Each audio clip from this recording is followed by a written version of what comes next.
I'm gonna tell y'all something though, and I had to tell my daughter about this.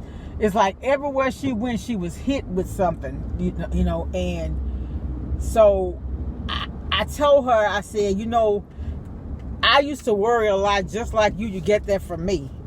I said, but I've learned through experience that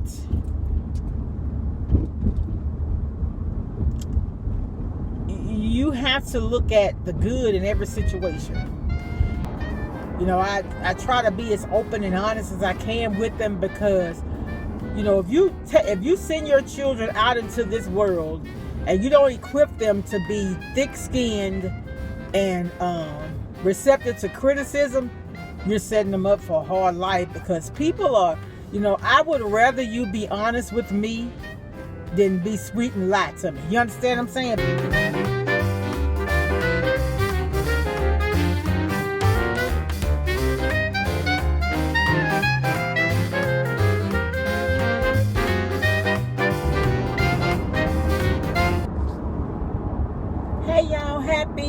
Thursday. Today is Thursday. It's the 27th of July, because my grandbaby's birthday is tomorrow, and my dad will be dead 34, is it? No, 39 years tomorrow. But I'm coming on. I put this eyeliner on, and it's kind of got my eyes watering. But how's everybody doing? I think I actually said a few things yesterday evening, but I just wanted to come on and say hi. Welcome all my new subscribers. I do have a few new people. It's all love over here, y'all. I mean, we talk about things. We get real and raw. And even if you feel like I'm speaking negatively to you, it's not coming from a place of being judgmental. I'm just merely stating facts, what I know to be true, from experience, either in my life, a family member life, or someone who confides in me, like something like that. I'm not just going to come to you with something, and it's never in a condescending tone, because that's not how I live. Because I know nobody, I'm no better than anybody, nobody's any better than me. I don't care how many fans an entertainer have. That doesn't make them better than me, because we're all the same in God's eyes, right? So yeah, I don't, you know, back when I was young, I worried about being popular. I don't care about that now. Just call me a servant. I'm satisfied with that. I don't know why y'all just, oh, you know what it is? I think it's that medicine I have to put eye drops in my eyes, and I think it's that's making it watery. But anyway, yeah, so I just wanted to come on. I ain't got very much to talk about, but I was just in the news, and I saw, and I know everybody have heard about LeBron James' son, LeBron Jr. Bronny, that's what they call him, going into cardiac arrest in practice. And my son came in yesterday. We were on vacation last week, or last week and a half, and then we usually have, y'all know, Wednesday night Bible study. But I called the director, and I didn't get on the phone, so I didn't know if they were going to have it or not, because our church is in Baton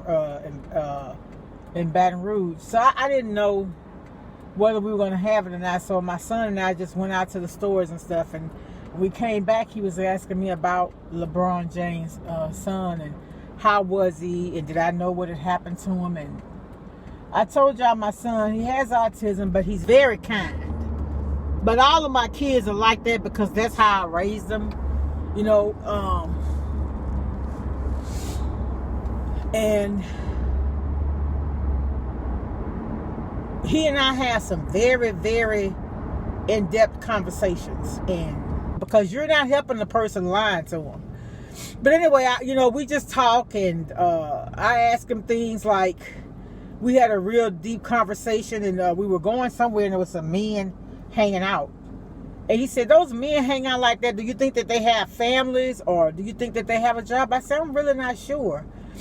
And then we see somebody begging. That guy that's begging, do you think that his mom is still living? And so it just make you think about life, and being that, you know, I have a son. He's grown. But certain things he needs help with. And when I see that child on the street like that, well, when I say it's a grown adult, it's adult, right? But when I say child, I mean in child as in somebody birthed them. You understand? Regardless of what age, you're somebody's child. Either if your mother is alive or dead, somebody birthed you, right? And so I just think about, you know, we had a conversation because I was like, I asked my son, I said, do you think that you'll be able to live without me? He said, yeah, I think I can. And for one split second, I got sad and I thought about it. Oh, that was a relief for me. Because, you know, you wonder what happened to your children. Mine are kids and disabled kids. You know that your kids who, you know, have a normal life will be able to take care of themselves. Uh-huh. One or two straws, man? Two. All right. Thank you. I appreciate that. No problem. Thank you, man. All right. Thank you. All right.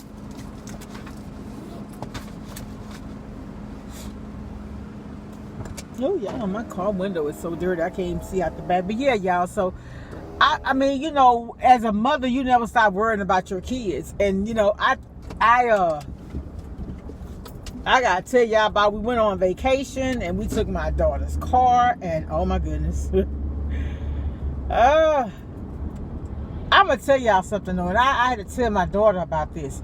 It's like everywhere she went, she was hit with something, you know, and so I told her, I said, you know, I used to worry a lot just like you get that from me. I said, but I've learned through experience that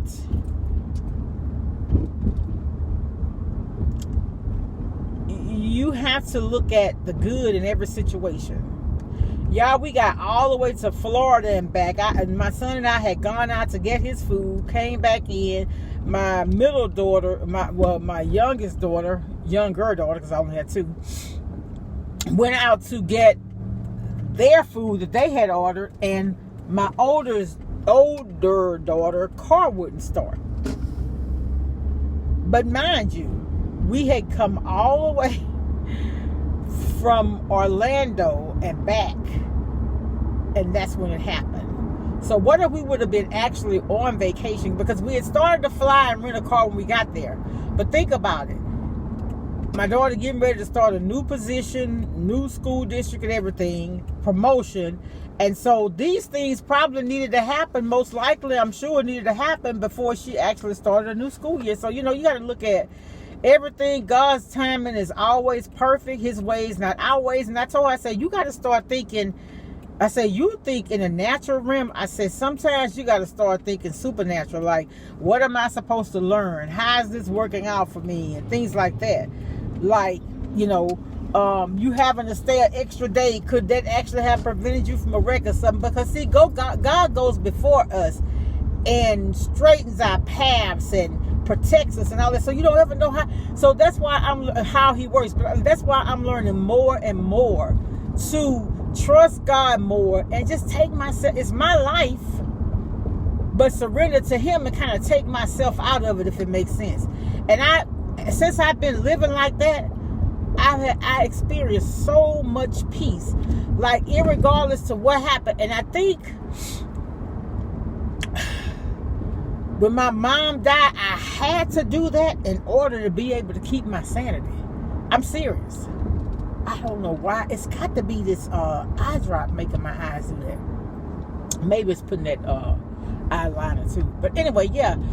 I just, for anybody that's going through anything, and that's why I get on here and I talk about things like, oh man, I had a video I was rendering, but I'll finish it. I'll post that tonight. But I was just talking about, you know, and I don't want to harp on this because I had talked about it a time or two, but it's really to help people that maybe haven't experienced the things I have, or had to overcome the obstacles that I have, and just being a survivalist and knowing that the right people, God will align the right people in place.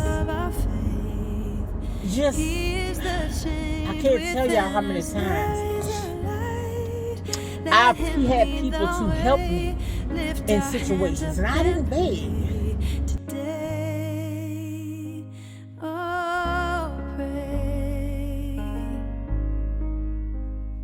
Everyone needs somebody to lean on.